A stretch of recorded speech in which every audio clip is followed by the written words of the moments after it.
I am a car, and I am in Equestria. There are lots of bright, colorful things, like, everywhere. What's more, I'm a Ford GT 500. I'm iridescent dark red, so that depending on the light, I'm black one moment and blood red the next. And my tires are bigger than normal, so that I can drive on all the off-roads. They have ice chains on them too, so that I can go super fast on snow, and metal claws, so that I can literally climb up at all of the perpendicular angles imaginable, and maybe even to challenge the this side up limitation. My mega named thrusters are all up on my rear like, "Hey, we gotta do the crazies!" I'm not sure if I want white racing stripes, so I'm gonna go with whatever you think is cooler. Also, I'm whatever car you think is best, painting your favorite car color with all your favorite features because I crave your acceptance. But I don't really care. I'm too awesome to care. I forge my own way. I saw some four-legged freaks start moseying my way, asking all of the questions like, "What has this come to be?" And I just put on my hoodie and lowered the hood over my hood to hide my face made of hood and bumper and headlights and hood.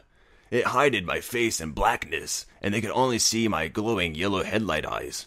I do this because my headlight eyes are super cool and say dangerous things, but are gentle and get all the ladies. I don't want none of these ladies because on one tire they're all covered in fluffy and non-metal. On the other tire, I stopped there because I could only count to one. Sup, I'm a Ford GT 500, but you can just call me FGT. Forget. I say in an overly of-the-top deep voice filled with all the gruff. Oh, hello. All of them did the blush. I say to them, "How be the names?" They said in unison, "We're the main six." And I feared the hive mind. They all try to poke my muscly firm metal body, not being able to resist their bodily urges. I throw my 700 R4 4L60 transmission into reverse and spin out in a donut in the grass. Wow, he's going backwards in a circle so fast.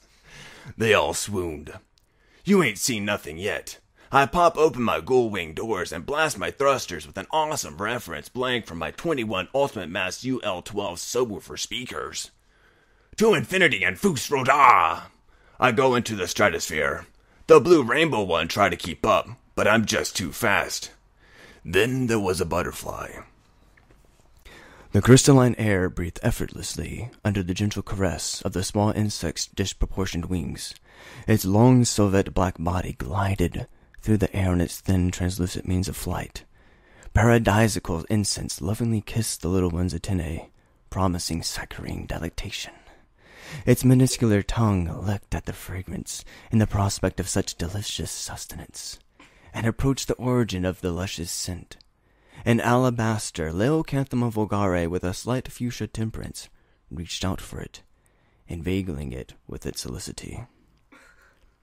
By now I was in space with my space gas that can burn without oxy-airiness.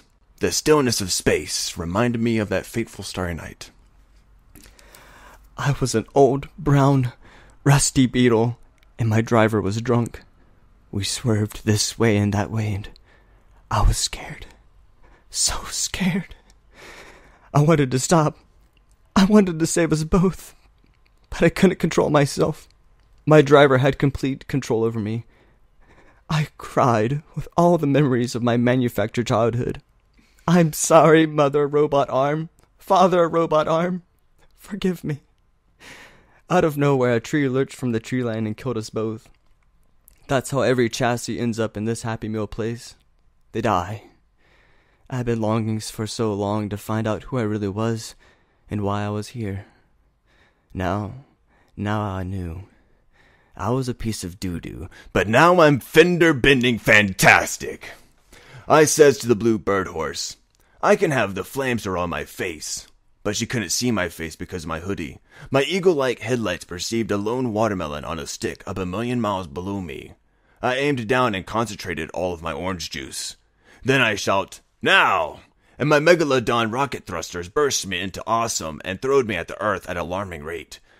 I turned into car comet meteor with fire being all around me. Thankfully, my hoodie was fireproof to keep my radical. Not that I needed it, because I was already flames-proofed. But I didn't need to be flamed-proofs, because the fire dared not to mar my unblemished paint. Weaker cars would have taken the fall like an employee, but I took it like a boss. I screeched at the ground. I summoned katanas in all of my tires and raised all 4 of my M40 SAW heavy machine guns with unlimited ammo out of my hood. The red-filled green menace never stood a chance.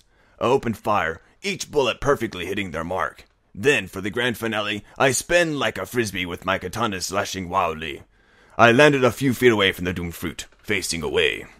The camera pans to see my opponent frozen there before volcanoing an explosion everywhere. I didn't get any on me. Then I take off my hood and reveals my face. 6 females. I will do the talk to you. I tell them that they are from cartoon and that I am from Otherworld, and I show them all of the technologies, and they took like 7 freakingly slow whole seconds to process and accept the information. Then they loved me forever, except for baby Spike, so I put him in my trunk with my stash of rocket launcher. Then I ate cake and ice cream 3 meals a day. Then I got a stomach ache because I needed a conflict in my story, so we stopped the presses and I went to the hospital. With the only conflict ever to be in this story out of the way, I went to Statue Discord and rocket launched him, and he died in a shower of crumbs. Then I killed Nightmare, Cockatrice, Manticore, Hydra, and all things that would ever pose a threat in Land of Ponies. I was loved and cherished, and had little car pony families with the main 6 and others, and they built a monument in my favor for all generations.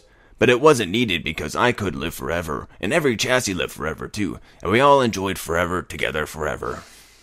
They accept me and I accept them. I crave their acceptance, but I don't really care. I'm too awesome to care. Even now as I sit surrounded by piles of countless similarly mangled cars, there's no chassis controlling me. I forge my own way. The end.